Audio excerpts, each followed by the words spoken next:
Okay, so that brings me back to social media. And everybody's trying to figure out how to do it, and no one knows quite how, and they keep saying, are we there yet, right? I read an article in the McKinsey Quarterly, in fact, I put it up on our Facebook page. And what they called social media was an enigma wrapped in a riddle.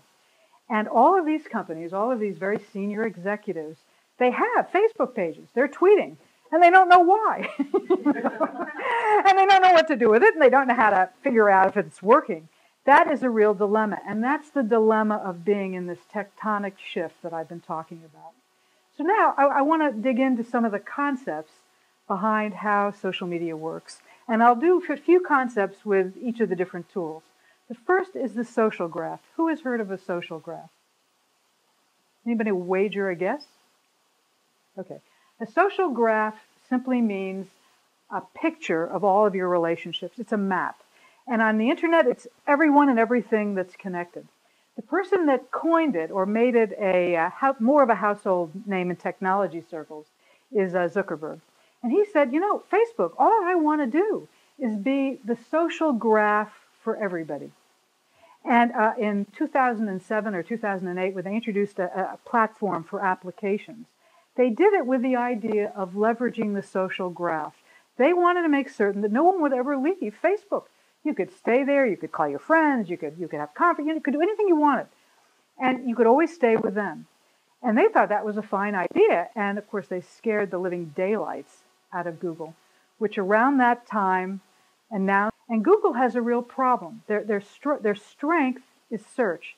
Their strength is not social. And while we will touch on Google Plus, my heart goes out to them because they've got a real dilemma. And all of these companies, particularly the giant ones, they start off with a business model and a plan, and sometimes you can't flip it over. You're not social or you are. Anyway, that was Zuckerberg's idea, and it was a brilliant idea.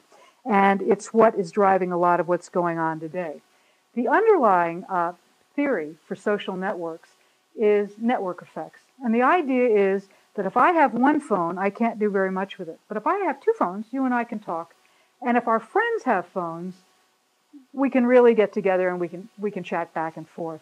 And that network effect simply says, for every friend of mine, I add 2 more friends, they add 3 more friends. You know, we have a party. And that's a social network. That's the power of the social network. Social networks enable you to amplify reach, right?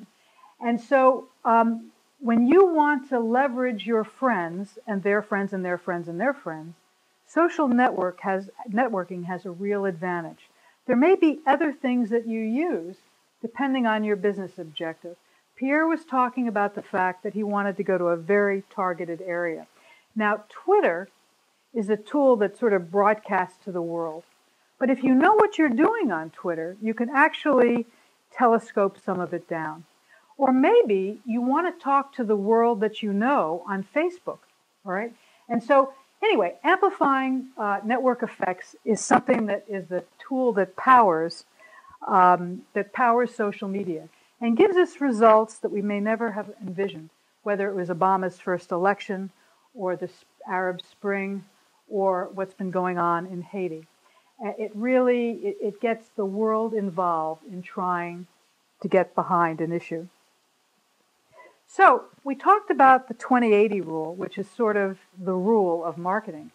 And now we get to the thing of the internet, and their rule is the 1% rule. And what does that mean? What that means is, on any Twitter site, Facebook page, blog, 1% of the people that engage with you, 1% will be the people that engage with you and even better create content. And if you don't know that, you may think there's no one there. But what they're trying to basically say is the vast majority of people on any tool are lurkers. And the way you find out about them is not because they're commenting or interacting, but it's because you're checking your analytics. You know who visits your site. You know how many people have come to your blog. You can take a look at who's coming. You can learn from that. Okay, so I deal with lots of companies that have to do social media and in their heart of hearts don't want to. I deal with other companies that like the idea. But they have some good reasons, right? They have some good reasons. They're afraid of the legal liability. I'm talking to a big utility in Texas, and they're frightened about what's going to happen. They have compliance. They have all sorts of regulations. They're terrified about losing control. They think, all of their employees are going to go and either do damage or waste a lot of time, and they might. They don't know what its value is, and then they're fearful of the technical aspects. And while all of these things don't go away, I want to tell you that there are things that wise companies can do, wise individuals can do, to sort of compensate for those fears. The first thing is, I wish I had a nickel for every person that came to me who had already put up a Facebook page or a Twitter site, didn't know what they were doing, and then asked for help. And that's the wrong way to go about it, right? The right way to go about it, particularly if you're an organization, even if your organization is only 5 people, right, is to set up corporate guidelines. And they don't have to be, these big official things if you're only 5 people, but you've got to talk about it.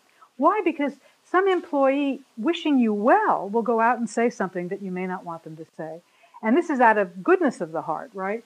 So in bigger companies, you have to define who's allowed to speak on which of the platforms. You need to provide a framework so that things don't go awry. And that reduces a lot of the uncertainty. You need to define what wasting time is. There is no control on the internet. Although I must laugh, a lot of companies do an awfully good job of muzzling it. And I'll show you an example or two before we're through. And so I have people come to me and say, well, we want to get involved in social media, but we don't want any negative feedback.